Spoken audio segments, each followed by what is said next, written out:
आत्मा हम सभी सत्सेवक भाई बहनों पे इसी प्रकार से अपनी प्यार भरी दृष्टि अपना आशीर्वाद बनाए रखें। इस कलयुग की बिजली पीढ़ी में केवल हमारी भगवान से यही विनती है कि गुरुदेव केवल भक्ति दान देना परमात्मा, हमारे विश्वास को दृढ़ रखना परमात्मा, हम किसी के भटकाने से ना भटके, किसी के तोड़ने से ना टूटे परमात्मा, क्योंकि आगामी समय महाविनाश का है। लोग हमें विचलित करने का प्रयास करेंगे, प्राकृतिक परिस्थितियां हमारे को भक्ति मार्ग से डगमग करने का प्रयास करेंगी। हे परमेश्वर, आप हमारे रक्षा कवच बन के परमात्मा हमारे इर्द गिर्द रहना, सवद रूप में हमारे साथ में रहना गुरुदेव। आपके सिवा धरती पे हमारा कोई ठिकाना नहीं, हमारा कोई यारी नहीं, कोई रिश्तेदारी नहीं भगवान।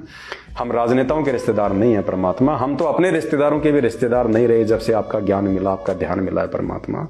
आप ही हमारे असली भाई बंधु, तमेव माता च पिता तमेव, तमेव बंधु च सखा तमेव, तमेव विद्या च द्रविणम तमेव, तमेव सर्व मम देव देव। साधु माई बाप हैं, साधु भाई बंद, साधु मिलावे राम से काट यम के फंद। हे परमेश्वर, हम तुच्छ बुद्धि जीवों को अपने चरण कमल में रखना परमात्मा, हम सत्सेवक बच्चों पे विशेष मेहर और दया दृष्टि बनाए रखना परमात्मा।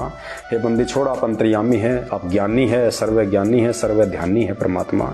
आपसे कुछ भी छुपा नहीं हुआ परमेश्वर, हमारे मन में उठने वाली सोच को भी आप पहले ही जान लेते हैं परमेश्वर। हम सत्सेवक भाई बहन आपके ज्ञान आधार से, आपके आशीर्वाद से हमें जो भाव, जो श्रद्धा, जो भक्ति, जो दृढ़ता, जो विश्वास उत्पन्न हुआ है, उस आधार से परमात्मा आप देख सकते हैं हमारे अंतर्मन की भावनाओं को परमात्मा, हमारी सोच को कि हम आपके प्रति कितने समर्पित हैं परमेश्वर। आपके अलावा हमारे शरीर का रोम रोम परमात्मा, हमारे शरीर का रोम रोम परमेश्वर आपका ऋणी है परमेश्वर। हमारे परमेश्वर, हम लाख जन्मों में भी किसी और के प्रति आसक्त नहीं हो सकते परमात्मा। हम किसी और देवी देवता, किसी जगत वाले राजनेता, किसी के प्रति आसक्त नहीं हो सकते परमेश्वर। हमें तो ऐसा लगता है जैसे कोई राजनेता या जैसे कोई जगत वाले लोग कभी मिलते हैं, बातें करते हैं, तो हमें तो ऐसा लगता है जैसे परमात्मा लैट्रिन के अंदर किसी ने तिनका डाल दिया और उसमें से बदबू उठ रही है परमेश्वर, नाक चढ़ा के चलना पड़ता है।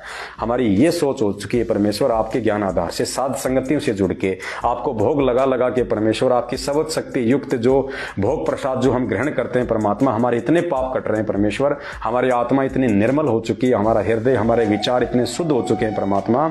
आपके सिवा हमें दुनिया में अब कोई चीज में शुद्धता नजर ही नहीं आती परमेश्वर। आपकी महिमा के अतिरिक्त हमें किसी के विषय में बात करना ही अच्छा नहीं लगता परमात्मा। बस अपने सत्सेवक बच्चों पे इसी प्रकार की मेहर बनाए रखना गुरुदेव भगवान। आप हे बंदी छोड़, हे मां ज्ञानी, हे सर्वज्ञानी, हे विधाता, हे जगत के तारणहार, हे पालनहार, हे परमेश्वर, चरणों में रखना परमेश्वर। मालिक, मौत आए तो आपके चरणों में आए परमात्मा, मौत आवे तो आपके चरणों में आवे परमात्मा। अगर हम नीचों का ऐसा कोई कुसंस्कार हो परमेश्वर, वैसे तो आप टाल देते हो परमात्मा, फिर भी यदि परमात्मा ऐसा कोई कुसंस्कार यदि हम नीचों का हो कि आपके चरणों से दूर होना हो, सुई के नोक जितना भी, तो परमेश्वर उसी क्षण हमारा ये मानव तन छुड़वा देना परमात्मा और तुरंत हमें अपने चरणों में लेना, हमसे भक्ति करवाना परमात्मा। लेकिन आपके अतिरिक्त परमेश्वर हमारा और कोई ठोर ठिकाना नहीं है परमेश्वर। हमें खुद ही अच्छा नहीं लगता कहीं और किसी के विषय में बात करना। कहते हैं कथा करो करतार की, सुनो कथा करतार, आन कथा सुनिए नहीं कहें कबीर विचार। हे परमेश्वर, हमें आप ही प्रिय हो, आप ही अच्छे लगते हो, आप ही के शब्द, आप ही की वाणियां, आप ही की महिमा, आप ही की चर्चा, आप ही को भोग लगाना, आप ही के विषय में बात करना, आप ही की शरण में रहना।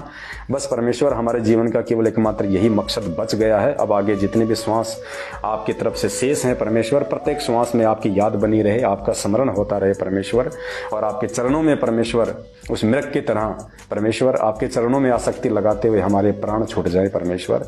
और हमें तो इतनी खुशी है कि परमात्मा कब वो महाविनाश का समय आएगा, कब वो जो है महामारियों का वो दुर्दांत समय आएगा परमेश्वर, जिसके बाद आप बाहर आने वाले हो, हमें साक्षात अपने शारीरिक रूप में आप जी जो है दर्शन देने वाले हो। हम तो परमेश्वर उस विनाशकारी समय का इंतजार कर रहे हैं परमेश्वर, क्योंकि उस विनाशकारी समय के आए पहले आप नहीं आने वाले। तो परमेश्वर चाहे कल ही वो विनाशकारी समय आ जाए।